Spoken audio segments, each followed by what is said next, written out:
Welcome everyone to The Final Cut. So glad you could join us today. We got a spicy thriller on a deck for you in the form of BIGHT. It's brought to us by director Mayara Walsh, who also stars in this. She plays Charlie, who, along with her husband Atticus, are trying to deal with a major life-changing event that they had recently. There's tension between them, and things just aren't quite going right with them, but they're trying. Well, things aren't exactly put together anymore with them when they are invited over to their friend's house. Naomi and Sebastian invite them over.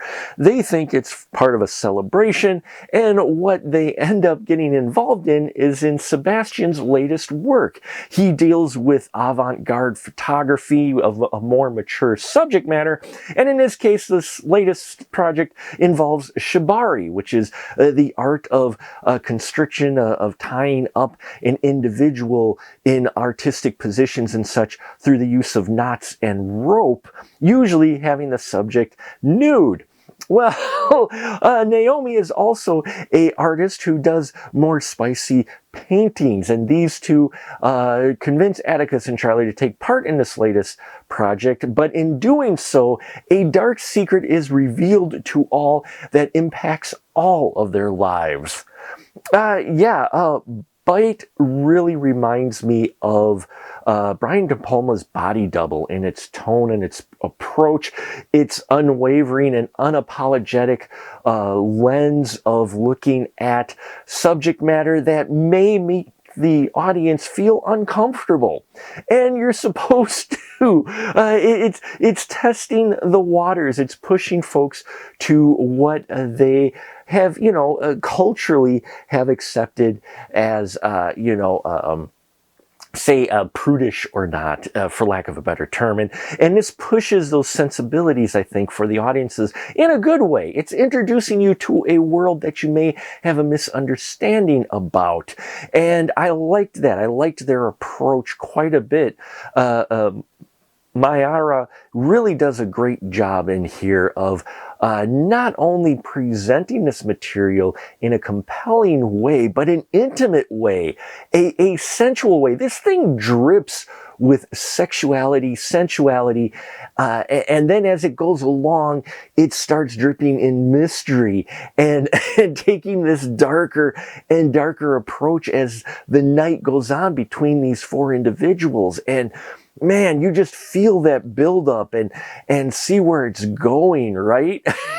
And I loved that build up quite a bit. Now, her performance as Charlie is also really well done. This woman who is dealing with her very demanding boss, and also the other event that's happened in their lives has kind of affected her relationship with her husband, and yeah, you feel that tension and that struggle she has, where she really wants to keep the job, but at the same time, she's kind of, regretting this job she has. And you feel these layers, and then being put in this rather uncomfortable situation at dinner with Naomi and Sebastian presenting this art project that Sebastian's doing. Yeah, you feel all of that through Charlie. She's definitely the character that you initially feel for. It kind of varies. You go from Charlie to feel for Atticus, to then you actually start feeling for Naomi, and I think the only person you may not feel for is Sebastian.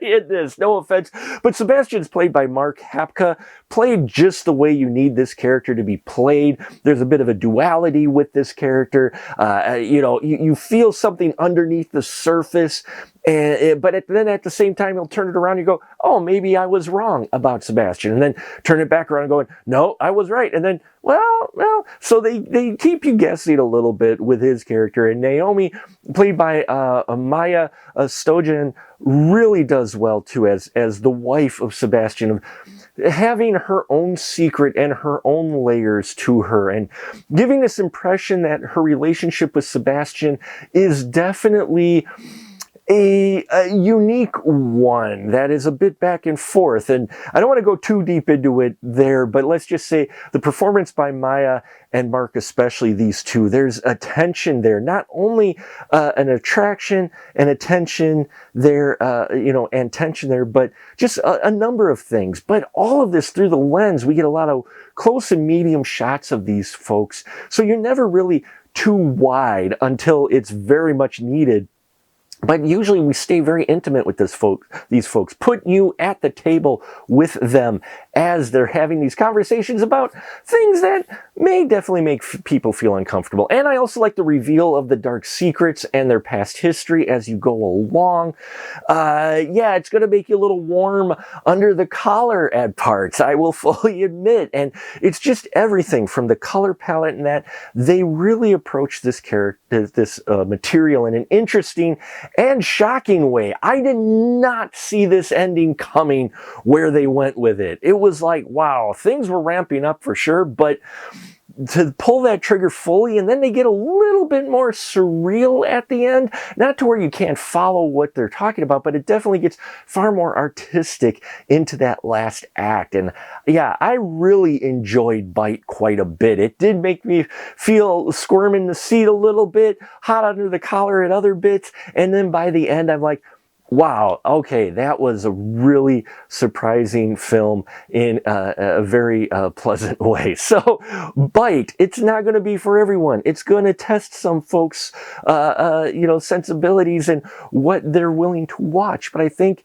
if you go in with that open-mindedness, you're going to find a very compelling erotic thriller that takes you back to some of those thrillers that are now considered classics. So yeah, if you have seen BIGHT, I'd love to hear your constructive thoughts on it. Like, subscribe, bells and whistles and all that here. I thank you for your support, and until next time, remember, keep that ticket stub.